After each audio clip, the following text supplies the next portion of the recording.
ನಮಸ್ಕಾರ ಸ್ನೇಹಿತರೆ. IPS Indian police service ಇದರ ಟ್ರೈನಿಂಗ್ ಹೇಗಿರುತ್ತೆ ಗೊತ್ತಾ?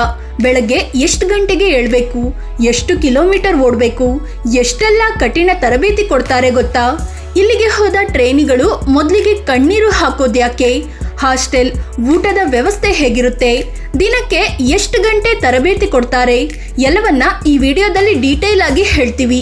ಅದಕ್ಕೂ ಮುನ್ನ ನೀವಿನ್ನು ನಮ್ಮ ಚಾನಲ್ಗೆ ಸಬ್ಸ್ಕ್ರೈಬ್ ಆಗಿಲ್ಲ ಅಂದರೆ ಈಗಲೇ ಆಗಿ ನಮಗೆ ಸಪೋರ್ಟ್ ಮಾಡಿ. ನಿಮ್ಮ ಬೆಂಬಲ ನಮಗೆ ತುಂಬ ಮುಖ್ಯ. UPSC ಪಾಸ್ ಆದಮೇಲೆ ಟ್ರೈನಿಂಗ್ ಶುರು. UPSC ಪರೀಕ್ಷೆ ಬರೆದು ಸೆಲೆಕ್ಟ್ ಆದ ಬಳಿಕ IPS ಟ್ರೈನಿಂಗ್ ಶುರುವಾಗುತ್ತೆ. ಮೊದಲಿಗೆ ಮೊದಲ 3 ತಿಂಗಳು ಫೌಂಡೇಶನ್ ಕೋರ್ಸ್ ತೆಗೆದುಕೊಳ್ಬೇಕು. ಈ ಫೌಂಡೇಶನ್ ಕೋರ್ಸ್ನಲ್ಲಿ ಎಲ್ಲ ರೀತಿಯ ಸರ್ವಿಸ್ನ ಟ್ರೈನಿಗಳು ಒಟ್ಟಿಗೆ ಇರ್ತಾರೆ. IPS, IFS, IAS ಟ್ರೈನಿಗಳು ಟ್ರೈನಿಂಗ್ಗೆ ಬಂದಿರ್ತಾರೆ. ಈ ಕೋರ್ಸ್ ಆದ್ಮೇಲೆ ಅವರವರಿಗೆ ಸಂಬಂಧಪಟ್ಟ ಟ್ರೈನಿಂಗ್ ಅಕಾಡೆಮಿಗಳಿಗೆ ಹೋಗಬೇಕಾಗುತ್ತೆ. ಅದೇ ರೀತಿ IPS ಟ್ರೈನಿಗಳು ಸರ್ದಾರ್ ವಲ್ಲಭ್ ಭಾಯ್ ಪಟೇಲ್ ನ್ಯಾಷನಲ್ ಪೊಲೀಸ್ ಅಕಾಡೆಮಿಗೆ ಬರ್ತಾರೆ. ಇದು ತೆಲಂಗಾಣದ ಹೈದರಾಬಾದ್ ನಲ್ಲಿದ್ದು 277 ಎಕರೆಯ ವಿಶಾಲ ಪ್ರದೇಶದಲ್ಲಿ ಹರಡಿಕೊಂಡಿದೆ. ದೇಶದ ಪ್ರತಿಯೊಬ್ಬ IPS ಅಧಿಕಾರಿ ಟ್ರೈನಿಂಗ್ ಪಡೆಯೋದು ಇಲ್ಲೇ. ಇಲ್ಲಿಗೆ ಬರೋ ಟ್ರೈನಿಗಳು ಹಾಸ್ಟೆಲ್ ನಲ್ಲಿ ಉಳಿತಾರೆ. ಸುಮಾರು 140 ಕೋಣೆಗಳಿರೋ ಹಾಸ್ಟೆಲ್ ವ್ಯವಸ್ಥೆ ಇಲ್ಲಿದೆ. ಬೆಳಗ್ಗೆ 4:30ಕ್ಕೆ ಶುರುವಾಗುತ್ತೆ ದಿನಚರಿ. 18 ರಿಂದ 20 ಜನ ಟ್ರೈನಿಗಳನ್ನೊಳಗೊಂಡ ಸ್ಕ್ವಾಡ್ ರೆಡಿ ಮಾಡಲಾಗುತ್ತೆ. ಪ್ರತಿಯೊಂದು ಸ್ಕ್ವಾಡ್ಗೂ ಒಬ್ಬೊಬ್ಬರು ಟ್ರೈನರ್ಗಳಿರ್ತಾರೆ. ಈ ಟ್ರೈನರ್ಗಳಿಗೆ ಉಸ್ತಾದ್ಗಳು ಅಂತ ಕರೆಯಲಾಗುತ್ತೆ. ನ್ಯಾಷನಲ್ ಪೊಲೀಸ್ ಅಕಾಡೆಮಿಯಲ್ಲಿ ಬೆಳಗ್ಗೆ 4:30ಕ್ಕೆ ದಿನಚರಿ ಶುರುವಾಗುತ್ತೆ. ಎಲ್ಲಾ ಕೋಣೆಗಳಲ್ಲಿ ಅಲಾರಾಮ್ ಶಬ್ದ ಕೇಳುತ್ತೆ. ಎಲ್ಲರೂ ಎದ್ದು ಫ್ರೆಶ್ ಅಪ್ ಆಗ್ತಾರೆ. ಬೆಳಗ್ಗೆ 5 ಗಂಟೆಗೆ ಅಕಾಡೆಮಿಯಲ್ಲಿ ರೆಬಲ್ ಬಾರಿಸಲಾಗುತ್ತೆ. 5:20ಕ್ಕೆಲ್ಲ ಆಫೀಸರ್ಸ್ ಮೆಸ್ ಎದುರು ಬಂದು ಸೇರ್ತಾರೆ. ಯೂನಿಫಾರ್ಮ್ ಜಸ್ಟ್ ಕಾಕಿ ಮಾತ್ರ ಇರಲ್ಲ, 5-6 ಯೂನಿಫಾರ್ಮ್ ಇರುತ್ತೆ. ಆಯಾ ಆಕ್ಟಿವಿಟಿಗೆ ತಕ್ಕಂತೆ ಯೂನಿಫಾರ್ಮ್ ಕೂಡ ಬದಲಿಸಬೇಕಾಗುತ್ತೆ. 5:30ರವರೆಗೆ ಎಲ್ಲ IPS ಟ್ರೈನಿಗಳ ಹಾಜರಾತಿ ಹಾಕಲಾಗುತ್ತೆ. ಇದಾದ್ಮೇಲೆ ಟ್ರೈನಿಗಳ ಫಿಸಿಕಲ್ ಟ್ರೈನಿಂಗ್ ಶುರುವಾಗುತ್ತೆ. 16 ರೌಂಡ್ ಓಟ, ಕಠಿಣ ವ್ಯಾಯಾಮ. ಬೆಳಗ್ಗೆ 5:30ರಿಂದ ಶುರುವಾಗೋ ಫಿಸಿಕಲ್ ಟ್ರೈನಿಂಗ್ 2 ಗಂಟೆಗಳ ಕಾಲ ಇರುತ್ತೆ. ಇಲ್ಲಿ ಟ್ರೈನಿಗಳು ಮೊದಲಿಗೆ ಮೈದಾನದಲ್ಲಿ 5-6 ರೌಂಡ್ ಓಡಬೇಕು.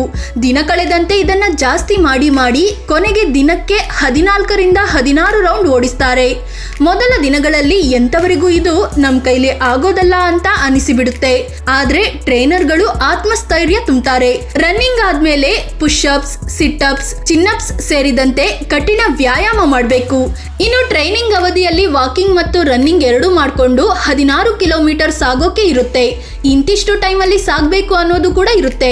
ಅಷ್ಟೇ ಅಲ್ಲ, 15 kg ತೂಕದ ಬ್ಯಾಗ್ ಹೊತ್ತು ಕೈಯಲ್ಲಿ ಗನ್ ಇಟ್ಕೊಂಡು 40 ಕಿಲೋಮೀಟರ್ ನಡೆಯೋಕೆ ಇರುತ್ತೆ. ಟ್ರೈನಿಂಗ್ ಅವಧಿಯಲ್ಲಿ ಈ ಟಾಸ್ಕ್ ಪೂರ್ಣಗೊಳಿಸಬೇಕು. ಕ್ಲಿಯರ್ ಮಾಡೋವರೆಗೆ ಅವರು ಪ್ರೊಬೇಷನರಿ ಅಧಿಕಾರಿಗಳಾಗೇ ಇದ್ದು ಬಿಡ್ತಾರೆ. ಬೆಳಗ್ಗೆ 7:30ಕ್ಕೆ ಟ್ರೈನಿಗಳಿಗೆ ತಿಂಡಿ. 2 ಗಂಟೆಗಳ ಕಾಲ ಮೈಪುಡಿ ಮಾಡಿಕೊಂಡು ಬಂದ ಟ್ರೈನಿಗಳಿಗೆ ಬೆಳಗ್ಗೆ 7:30ರಿಂದಲೇ ತಿಂಡಿ ಕೊಡ್ತಾರೆ. ಪೋಷಕಾಂಶಯುಕ್ತ ಆಹಾರ ನೀಡಲಾಗುತ್ತೆ. ಇಡ್ಲಿ, ದೋಸೆ, ಬೇಯಿಸಿದ ಮೊಟ್ಟೆ, ಓಟ್ಸ್ ಅಥವಾ ಕಾರ್ನ್ಫ್ಲೇಕ್ಸ್, ಹಣ್ಣು ಮತ್ತು ಟೀ, ಕಾಫಿ ಇರುತ್ತೆ. 8:15ಕ್ಕೆ ತಿಂಡಿ ಟೈಮ್ ಕ್ಲೋಸ್ ಆಗುತ್ತೆ. ಆಮೇಲೆ ಹೋದ್ರೆ ತಿಂಡಿ ಸಿಗಲ್ಲ. ತಿಂಡಿ ತಿಂದಾದ್ಮೇಲೆ ಟ್ರೈನಿಗಳು ಹಾಸ್ಟೆಲ್ಗೆ ಹೋಗಿ ಸ್ನಾನ ಗೀನ ಮಾಡಿ ರೆಡಿ ಆಗ್ತಾರೆ. ಕಾಕಿ ಯೂನಿಫಾರ್ಮ್ ಹಾಕೊಂಡು ಕ್ಲಾಸ್ಗೆ ಹೋಗಬೇಕು. ಬೆಳಗ್ಗೆ 9ರಿಂದ ಮಧ್ಯಾಹ್ನದವರೆಗೆ ತರಗತಿ. ಬೆಳಗ್ಗೆ 9 ಗಂಟೆಗೆ IPS ಟ್ರೈನಿಗಳಿಗೆ ಇಂಡೋರ್ ಕ್ಲಾಸ್ಗಳು ಶುರುವಾಗುತ್ತೆ.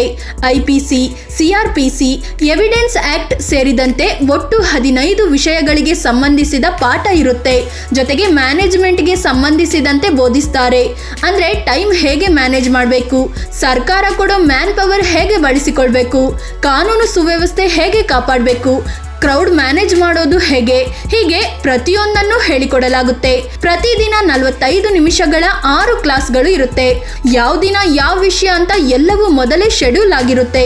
6 ಕ್ಲಾಸ್ಗಳು ಮುಗಿದ ಮೇಲೆ ಮಧ್ಯಾಹ್ನ 1:30ರಿಂದ 2:15ರವರೆಗೆ ಭಾಷೆಗೆ ಸಂಬಂಧಿಸಿದ ಕ್ಲಾಸ್ ಇರುತ್ತೆ. ಟ್ರೈನಿಗಳು ಯಾವ ರಾಜ್ಯದ ಕೇಡರ್ಗೆ ಸೆಲೆಕ್ಟ್ ಆಗಿರ್ತಾರೋ ಆ ರಾಜ್ಯದ ಭಾಷೆ ಹೇಳ್ಕೊಡ್ತಾರೆ. ಮಧ್ಯಾಹ್ನ 2:15ಕ್ಕೆ ಊಟದ ವಿರಾಮ. ನಂತರ ಶುರುವಾಗುತ್ತೆ ರಿಯಲ್ ತರಬೇತಿ. IPS ಟ್ರೈನಿಗಳಿಗೆ 45 ನಿಮಿಷದ ಊಟದ ವಿರಾಮ ಇರುತ್ತೆ. ಅನ್ನ, ರೋಟಿ, ಚಪಾತಿ, ದಾಲ್, ಸಲಾಡ್, ಮೊಸರು ಮತ್ತು ಸ್ವೀಟ್ ಇರುತ್ತೆ. ಕೆಲ ದಿನಗಳಲ್ಲಿ ಚಿಕನ್ ಅಥವಾ ಮಟನ್ ಊಟ ಮತ್ತು ಸ್ವೀಟ್ ಇರುತ್ತೆ. ಊಟ ಮಾಡಿಕೊಂಡು ಯೂನಿಫಾರ್ಮ್ ಚೇಂಜ್ ಮಾಡಿಕೊಂಡು ಮಧ್ಯಾಹ್ನ 3 ಗಂಟೆಗೆ ಔಟ್ಡೋರ್ ಕ್ಲಾಸ್ಗೆ ರೆಡಿ ಆಗಬೇಕು.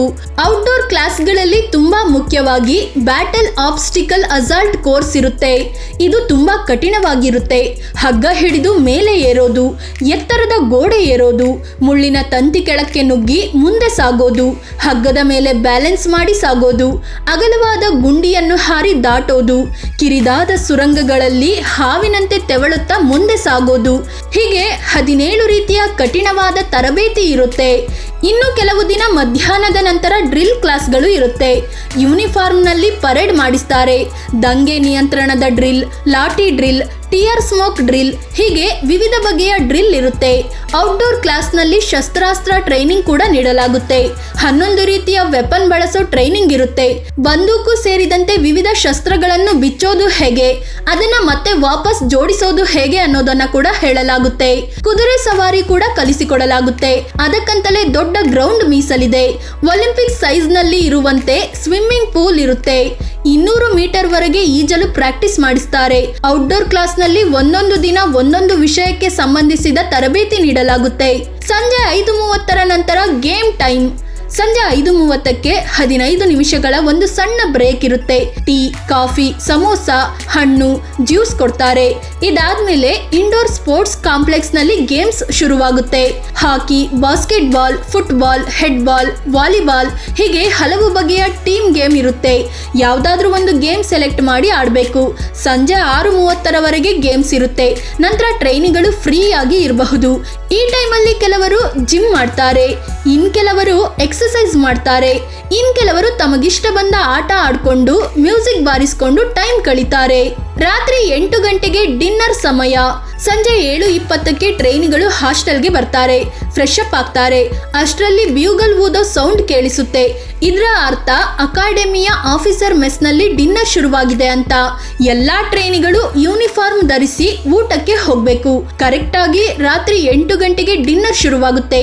9 ಗಂಟೆಗೆಲ್ಲ ಊಟ ಮುಗಿಸಿ ಟ್ರೈನಿಗಳು ಹಾಸ್ಟೆಲ್ಗೆ ಹೋಗಿ ಡ್ರೆಸ್ ಚೇಂಜ್ ಮಾಡ್ತಾರೆ. ತಮ್ಮ ಅಸೈನ್ಮೆಂಟ್ ಕೆಲಸ ಮುಗಿಸ್ತಾರೆ. ರಾತ್ರಿ 10 ಗಂಟೆಗೆಲ್ಲ ಮಲಗಿ ಬಿಡ್ತಾರೆ. ಸ್ನೇಹಿತರೆ, IPS ಟ್ರೈನಿಂಗ್ 3 ತಿಂಗಳ ಫೌಂಡೇಶನ್ ಕೋರ್ಸ್ ಸೇರಿ 2 ವರ್ಷ ಇರುತ್ತೆ.